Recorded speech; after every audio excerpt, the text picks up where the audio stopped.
다 함께 찬송가 370장 함께 찬송하겠습니다.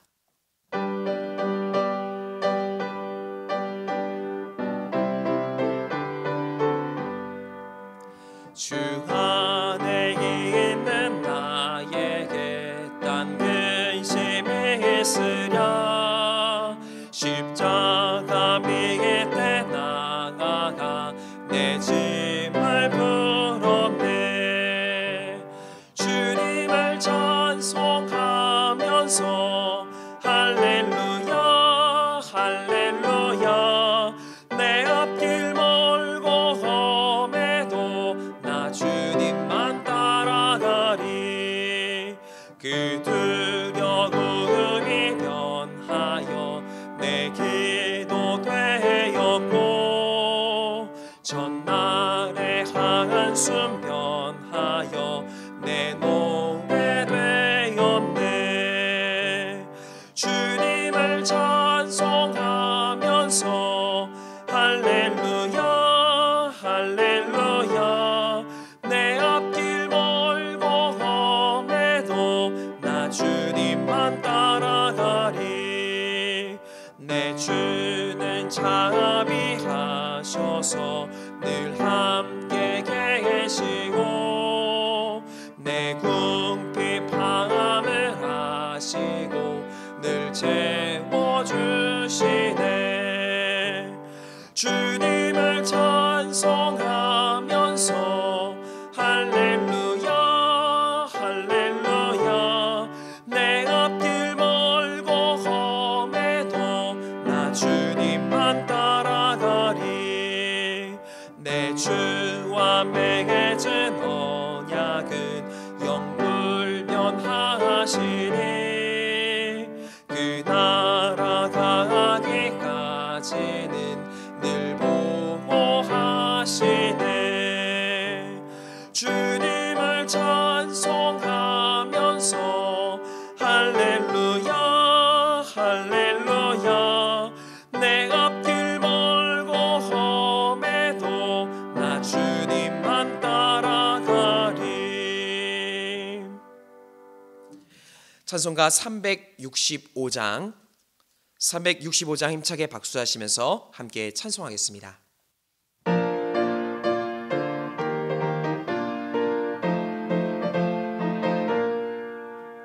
마음속에 근심 있는 사람 주 예수 앞에 아뢰어라. 슬픈 마음 있을 때라도 주 예수께 아뢰라.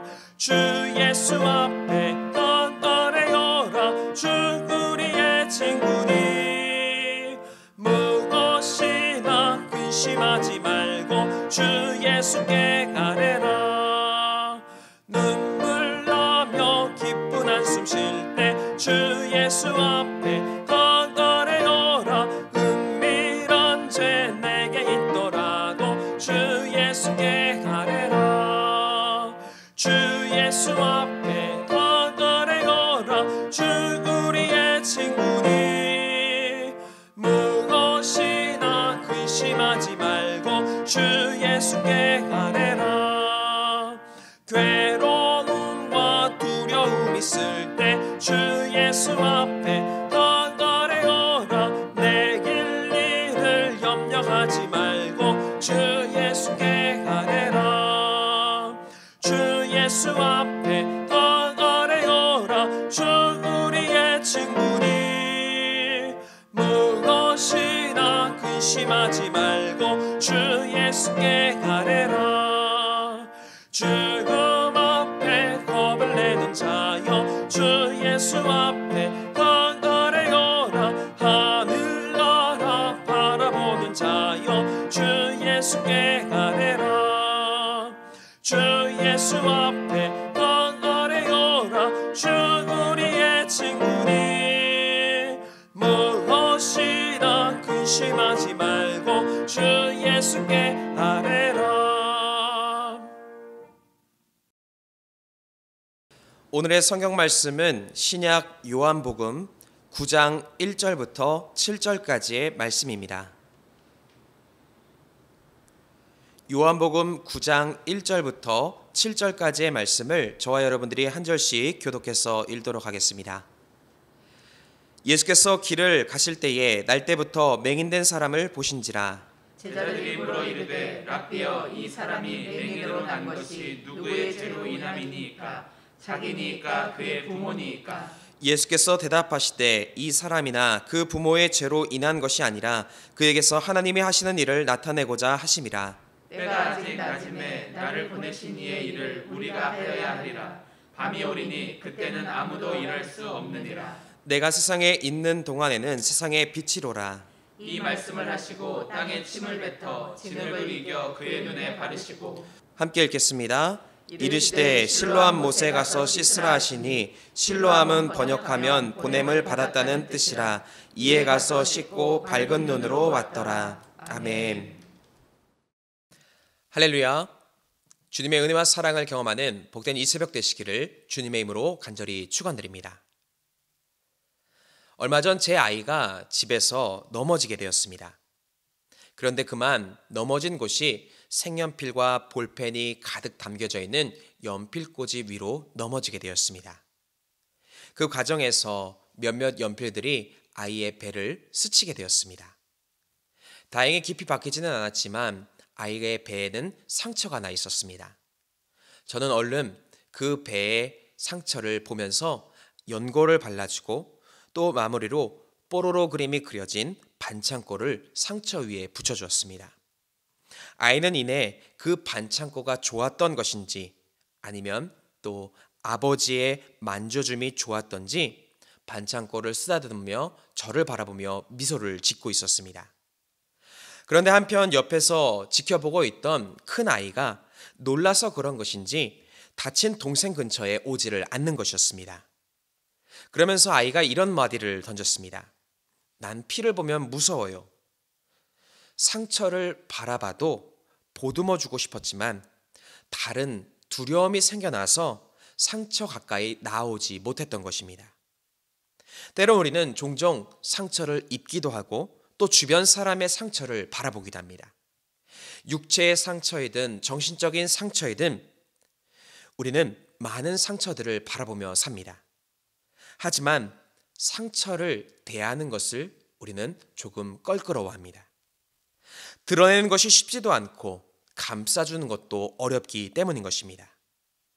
내가 성급히 상처를 이야기해도 될까라는 생각을 가지고 우리는 이처럼 상처와 거리를 두며 살아가고 있습니다. 그러나 이런 순간에도 우리의 아버지 되신 하나님께서는 언제나 우리의 곁에 계시며 우리의 상처를 안아주시고 감싸주실 수 있다는 것입니다. 뿐만 아니라 주님은 상처를 치료해 주시는 은혜로도 우리와 함께해 주십니다. 오늘 본문에는 상처를 안고 살아가던 한 시각장애인의 이야기입니다. 그는 태어날 때부터 앞을 볼 수 없는 사람이었습니다. 사람들은 그가 죄가 많아서 앞을 볼 수 없다면서 가뜩이나 힘든 그를 더 괴롭게 만들었습니다. 그 누구도 그에게 다가와 상처를 치료해 주지는 않았고 꼬리표처럼 그를 정죄하고 상처 입으며 그는 살아가고 있었다는 것입니다. 그런데 예수님은 그러한 와중에도 다른 모습을 그에게 보이십니다.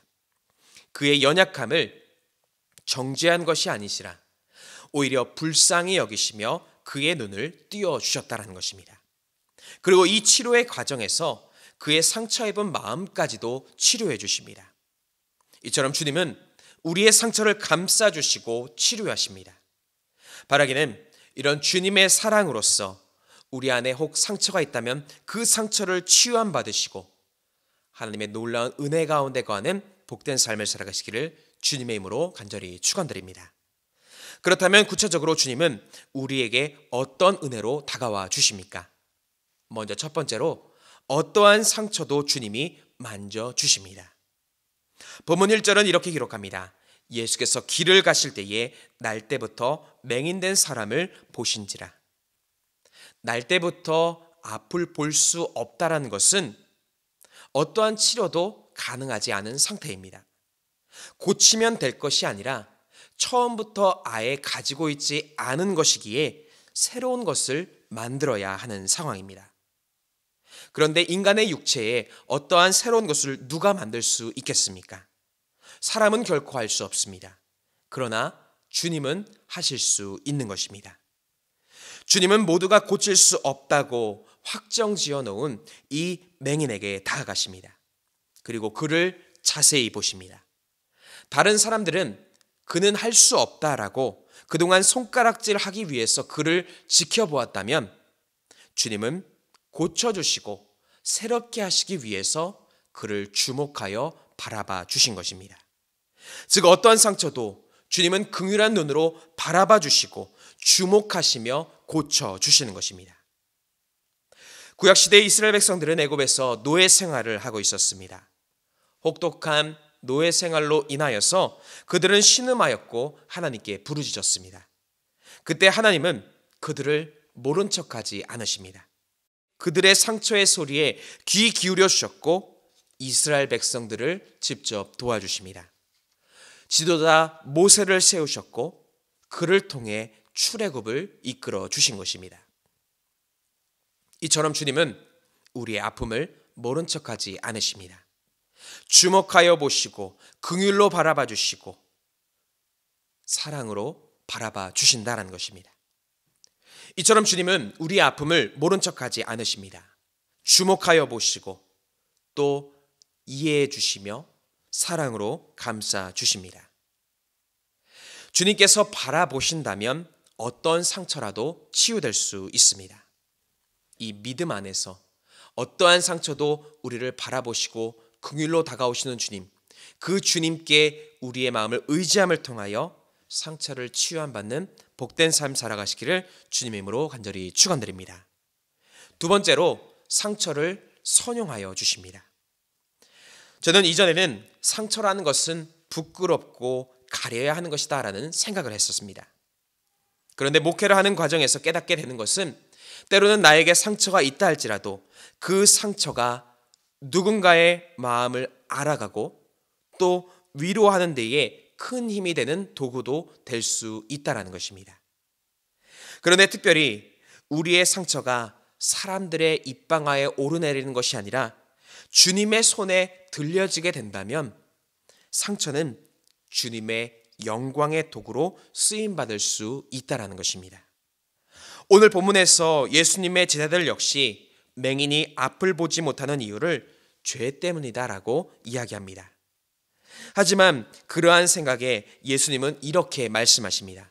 3절 말씀에 이 사람이나 그 부모의 죄로 인한 것이 아니라 그에게서 하나님이 하시고자 하는 일을 나타내고자 하심이라라는 겁니다. 예수님은 단호하게 죄 때문이 아니라고 말씀하십니다. 그리고 이 맹인을 통해서 하나님의 능력이 드러나기를 주님은 원하고 계신다라고 말씀해 주시는 것입니다. 즉 상처를 선하게 사용하여 주셔서 하나님의 영광을 위한 거룩한 도구로 쓰임받게 하여 주신 것입니다. 이후 예수님은 정말로 맹인을 치유하여 주십니다. 그리고 그 과정 속에서 사람들은 맹인이 고침받은 것을 바라보게 되었습니다. 사람들은 믿을 수 없는 일이 일어나는 것을 보고 놀랐습니다. 그런데 놀란 것으로만 끝난 것이 아니라 하나님께서 살아계시다라는 것을 이 맹인을 통해서 깨달을 수 있었다라는 것입니다. 혹 우리에게도 아픈 상처가 있으십니까? 그 상처가 나를 짓누르고 나를 주눅들게 합니까? 그러나 주눅들거나 염려하지 마시기를 바랍니다. 오히려 내 안에 있는 이 상처는 하나님의 선한 도구로 사용되어져서 하나님의 살아계심을 증거하는 거룩한 통로가 될 수 있습니다. 바라기는 이러한 믿음과 기대 속에서 하나님의 선한 도구로 쓰임받는 우리의 삶이 될 수 있기를 주님의 이름으로 간절히 축원드립니다. 끝으로 상처를 주님께 맡겨야 하는 것입니다. 같은 상처가 있더라도 상처를 누구에게 맡기는가가 정말로 중요합니다. 우리도 이것을 잘 알기에 병이 생기면 좋은 의사, 좋은 병원들을 찾아갑니다. 그런데 가장 뛰어난 상처의 치유자가 계십니다. 바로 우리의 주님이 가장 뛰어난 치유자가 되십니다. 오늘 본문에서 예수님은 스스로를 이렇게 표현하십니다. 본문 5절 말씀에 내가 세상에 있는 동안에는 세상의 빛이로라. 즉 예수님은 어두운 상처를 빛으로 밝게 변화시키시는 능력을 가지고 계시다라는 겁니다. 빛이라는 것은 어둠을 밝게 변화시킵니다. 그리고 빛은 더러운 병균을 소독하는 능력도 가지고 있습니다. 예수님은 땅에 침을 뱉어 진흙을 이겨서 맹인의 눈에 이제 발라주십니다. 그리고 그 진흙을 실로암 못에 가서 씻으라라고 말씀하십니다. 그 말씀에 따른 맹인은 눈을 뜨는 기적을 이제 경험하게 됩니다. 빛이 되신 주님께 상처를 맡기게 된다면 상처는 깨끗이 치유될 수 있습니다. 그렇기에 우리 안에 혹 상처가 있을 때에 그 상처를 어두운 그늘로 가져가는 것이 아니라 빛 대신 주님 앞으로 가져 나오시기를 바랍니다. 빛 대신 주님께서는 우리의 상처를 분명 치유하실 수 있습니다. 예수님께서도 십자가에서 큰 상처를 입으셨습니다. 하지만 예수님은 그 상처를 상처로만 끝나는 삶으로 살아가지 않으시고 상처를 이겨내시고 부활 승리의 삶을 우리에게 보여주셨습니다. 즉 빛 대신 주님에게는 어떤 상처라도 이겨내실 수 있는 능력이 있다는 것입니다. 마찬가지로 그 빛 대신 주님께 우리의 상처를 맡겨드리시기를 바랍니다. 그럴 때에 가장 선한 길로 인도하시고 치유하시는 하나님의 은혜를 경험케 되는 줄 믿습니다. 바라기는 이와 같이 오늘 우리 안에 있는 상처를 주님으로 인하여 해결함 받으시고 더 풍성한 삶으로 인도하시는 하나님의 은혜 안에 거하시기를 주님의 이름으로 간절히 축원드립니다. 함께 기도하시겠습니다. 사랑과 은혜가 충만하신 하나님, 오늘도 연약한 우리의 삶의 자리에 찾아와 주셔서 우리를 보듬어 주시고 또 치유하여 주시며 하나님의 놀라운 영광의 도구로 사용하여 주심에 감사드립니다.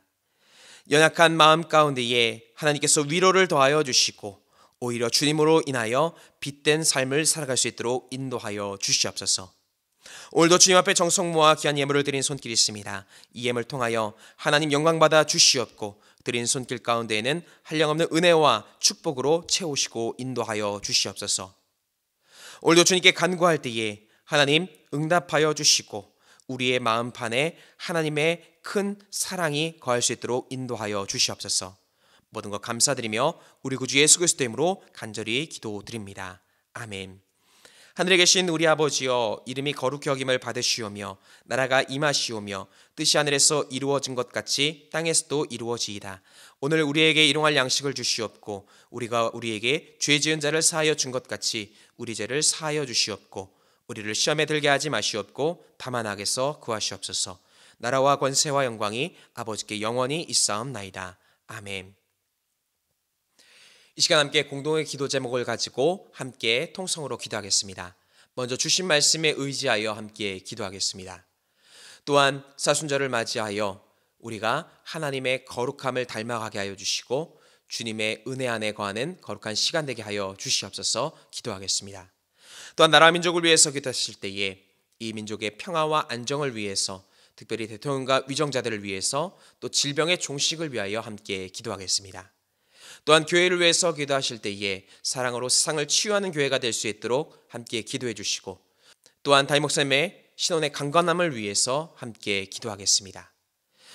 또한 우리 가정과 개인을 위해서 함께 기도하시고 이웃을 위하여 중보하며 기도하실 때에 병환 중인 환우들 또 어려움 가운데 있는 이웃들을 위해서 함께 중보하며 기도하겠습니다. 함께 기도하겠습니다.